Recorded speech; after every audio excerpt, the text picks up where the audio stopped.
Mm-mm. Ternyata mereka ada yang perampingan, tapi mereka tetap ada kebutuhan. Iya. Untuk lowering down the cost, mereka pakai freelancer kita untuk article writing. Apalagi kan Wow. COVID kayak gini, semuanya harus lewat online kan ya Ian. Iya. Gitu. Marketing tetap harus jalan lah istilahnya gitu.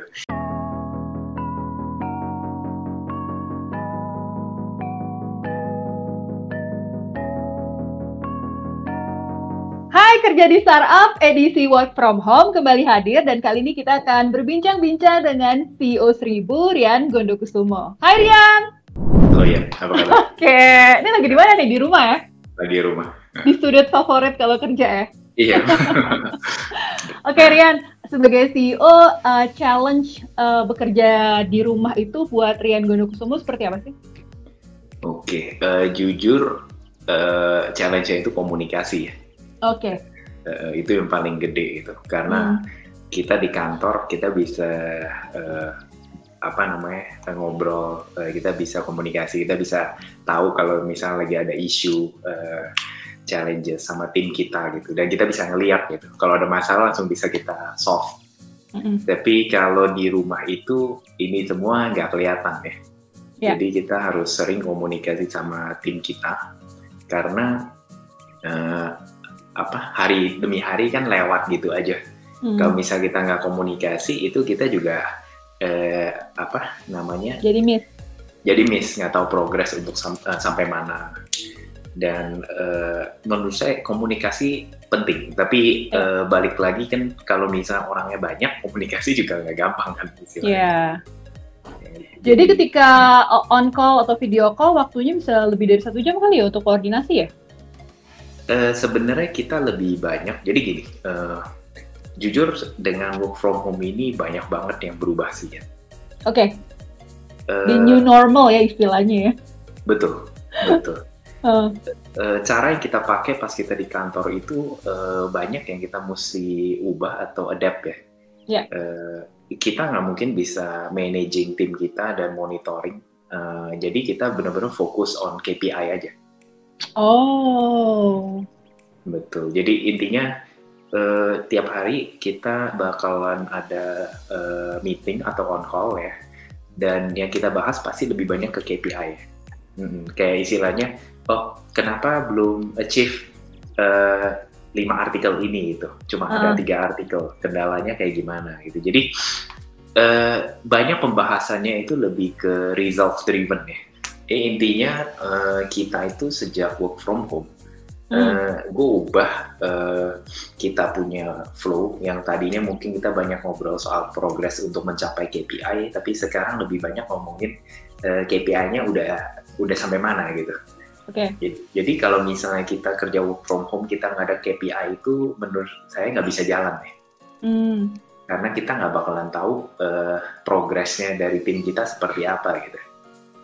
Jadi itu caranya kita tracking performance ya, sama progresnya dari masing-masing tim kita istilahnya. Oke, itu challenge-nya sebagai CEO startup ya, ketika harus work from home.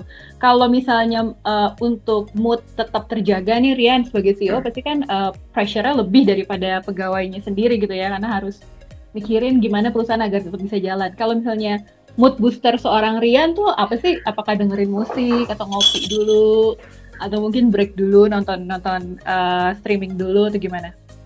Oke, jujur kalau dengan work from home ini, yang paling capek itu pasti kita di manajemen. Kayak saya sama partner saya ya. Okay. Karena kita harus conducting all this communication kan, sama making sure semuanya on track gitu. Jadi mood boosternya salah satunya kita pasti lebih banyak ngobrol sama tim kita, sama manajer kita ya. Maksudnya pas ngobrol itu nggak harus tentang kerjaan juga ya, bisa about other thing ya. Just chit chat gitu ya, small chit chat gitu ya, di luar ngomongin kantor ya, ngomongin pekerjaan. Betul, kayak tentang makroekonomiknya sekarang kayak gimana, atau tentang well-being masing-masing ya. Tapi kalau gua jujur paling di rumah nge-gym ya, kalau nggak. Iya. Oke juga ya. Oke. Termasuk yang disiplin ya, Rian ya. Kalau gue terus terang males banget olahraga. Meskipun cuma skipping doang, males banget. Tapi itu membantu ya? Membantu, dan kuncinya jujur nih ya, menurut gue kalau mau rutin dan konsisten tuh harus bisa bangun pagi dulu. Iya. Jadi jam 7 bangun, sejam nge-gym, 8.30 siap kerja. Oh. Tapi kalau misal lu nunggu sampai sore, itu pasti udah kecapean, udah kayaknya aduh gue pengen tidur-tiduran aja. Pasti ada itunya gitu. Tapi kalau kita exercise dari pagi itu biasanya lebih manjur. Oh jadi exercise dulu baru kerja gitu ya? Betul. Karena kadang-kadang kan orang siang-siang mau nge-gym atau mau lari atau mau skipping gitu, ternyata harus disiplin sebelum bekerja, exercise dulu gitu ya? Betul. Oke, mungkin ritual lain yang bisa di-share selain olahraga apa? Bangun pagi, mandi, olahraga, langsung buka laptop atau gimana? Kalau Rian gimana ritualnya? Kalau saya biasa pasti pagi olahraga dulu, terus habis itu baru mandi, langsung kerja. Kita biasa pagi ada morning meeting ya. Dan morning meeting ini pasti sama tim sales saja. Oke. Supaya kita nggak terlalu lama, juga nggak harus satu tim semuanya. Yang penting key personnya ya, kita bilang ya. Terus pokoknya kita lanjut terus kerja sampai udah sore kayak gitu. Saya biasa tetap kerja terus sampai mungkin sebelum makan malam ya. Yeah. Baru abis itu kita paling saya break ya, kayak baca buku. Terus saya juga demen baca blog, belajar lewat online ya, hal-hal kayak gitu, sama ini update tentang market sekarang kayak gimana. Nah, gitu. Bicara soal market nih, untuk Seribu sendiri selama pandemik ini berlangsung, ada strategi supaya tetap bisa survive nggak sih? Oke, ini very good question sih. Jujur kita itu kan sejak setahun lalu itu kita udah ngarah ke profitability, dan sebenarnya tahun lalu kita udah profitable juga gitu. Oke. Cuma memang pasti kayak semua bisnis ya, kena this situation itu nggak mungkin nggak ada bisnis yang salesnya nggak turun ya, kecuali kamu jualan masker gitu. Masker sama hand sanitizer ya. Iya, sama grocery paling ya, kita semua butuh makan. Oke, iya betul. Jadi kita punya strategi tahun ini pun juga nggak fokus di growth, tapi lebih ke survivability ya.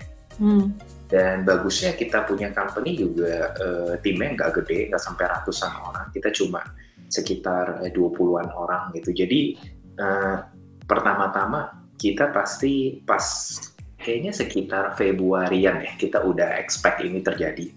Oke, iya betul. Betul ya. Di China kita udah ngelihat, terus kita langsung imagine prepare.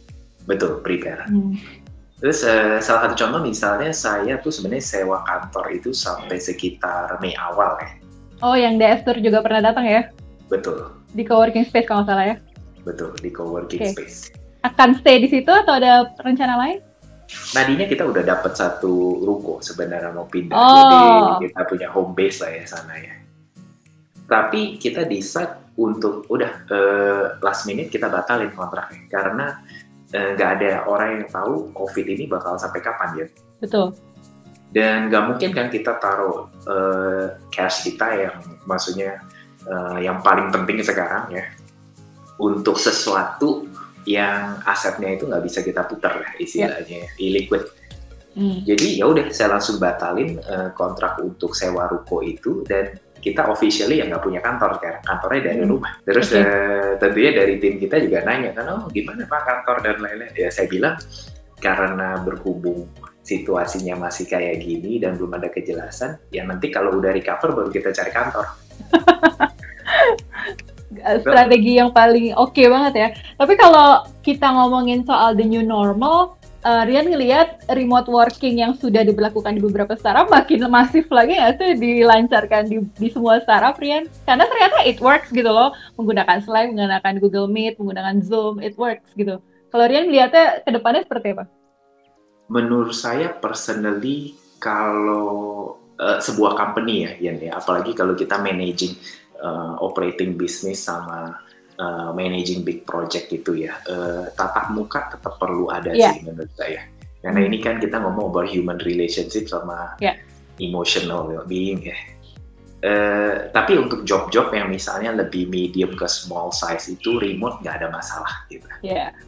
Jadi balik lagi menurut saya sekarang I feel mungkin banyak company ngerasa udah adapt to work from home. Tapi saya yakin most of the CEO bakal feel the same sentiment di mana productivity-nya pun turun. Gitu. Jadi nggak mungkin kita bisa se-efektif ya kalau di kantor, apalagi in terms of making big decision misalnya gitu ya. Dimana kita mesti lihat perilaku orang kayak gimana gitu. Jadi it works for some division, tapi sebagian besar tetap harus ketemu langsung ya, tetap harus ada interaksi langsung di kantor gitu ya. Betul, apalagi itu big companies gitu. Cara yang paling gampang sebenarnya, misalnya satu big company itu mereka scatter into many divisions lah istilahnya, jadi many smaller companies. Nah mungkin itu bisa works menurut saya. Terakhir ya, sebagai CEO mungkin ada tips buat sesama CEO nih, atau mungkin buat teman-teman yang masih kerja di startup untuk bisa lebih produktif selama work from home ini, tips dari Rian seperti apa? Jujur kita mesti balik ngeliat ya, kita punya tim yang kita udah rekrut tuh seperti apa dulu. Dan nomor 2, kita harus adapt sama situasinya, nggak bisa pakai cara yang sama kayak pas lagi di kantor ya. Jadi balik lagi yang tadi gue mention tuh, pertama tuh soal komunikasi harus lebih rutin sama frequent. Kedua itu KPI mesti jelas dan di-set banget gitu. Dan jujur sekarang ini kan banyak situasi di mana kita ngeliat massive layoff, massive PHK kayak gitu ya. Jujur ini bukan berita bagus juga gitu, karena ini kan slowing down the economy gitu. Dan kita ada ngeliat tren di mana kita malah dapat banyak klien dari vertikal yang berbeda, karena bisnisnya tetap butuh jalan, tapi mereka nggak ada human resource-nya, jadi dia malah lempar ke kita. Mereka hire freelancer gitu. Oke. In a way ada impact positif buat Tribu ya? Ada. Cuma misalnya gini, anggap aja kalau klien saya di travel gitu ya. Travel itu udah industri yang non-operating. Jadi dengan ada situasi kayak gini, mereka bukannya shifting dia punya human resource ke freelancer, karena mereka memang nggak ada kebutuhan. Jadi memang ada penurunan juga di beberapa vertical seperti travel, event gitu, karena di situation buat mereka itu nggak bisa gerak gitu. Tapi kita juga ada lihat kenaikan dari industri yang lain kayak pharmaceutical gitu ya. Ternyata mereka ada yang perampingan, tapi mereka tetap ada kebutuhan untuk lowering down the cost. Mereka pakai freelancer kita untuk article writing. Apalagi kan COVID kayak gini, semuanya harus lewat online kan ya. Gitu. Marketing tetap harus jalan lah istilahnya gitu.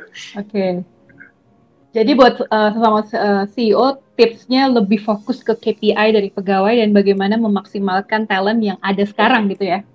Benar. Sama terakhir itu cash kan paling penting ya, preserving cash ya. Jadi kita harus identify dulu apa aja non-strategic cost yang sekarang kita lagi keluarin. Contohnya kayak tadi saya mention kantor gitu ya. Kita nggak ngelihat 6 bulan ke depan situasi ini bakalan recover cepat gitu. Jadi kantor become a non-strategic cost, kita langsung cut. Non-strategic cost yang lain apa kita identify dan kita pending dulu gitu. Tapi kalau strategic cost kayak marketing gitu supaya sales bisa tetap dijaga, itu tetap harus dikeluarin. Jadi tetap harus dikeluarin. Betul. Cost itu yang paling gampang kita atur ya, atau kita kontrol gitu. Jadi make sure itu nomor 1 di priority list-nya dulu.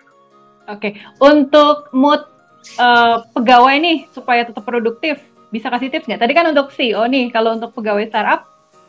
Kalau misalnya dari sisi kita lebih banyak ngobrol ya sama mereka misalnya ya.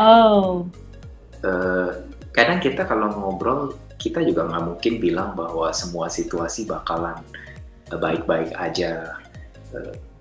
Mereka juga baca di koran situasi itu nggak baik. Gitu. Betul. Iya. Kalau kita bilang baik-baik aja, tentunya kita berbohong ke mereka dan diri kita sendiri gitu. Jadi mungkin lebih ngajarin transparan kali ya. Kasih saran, betul. Misalnya mereka sekarang beli makanan yang 40.000 nih satu kali makan gitu.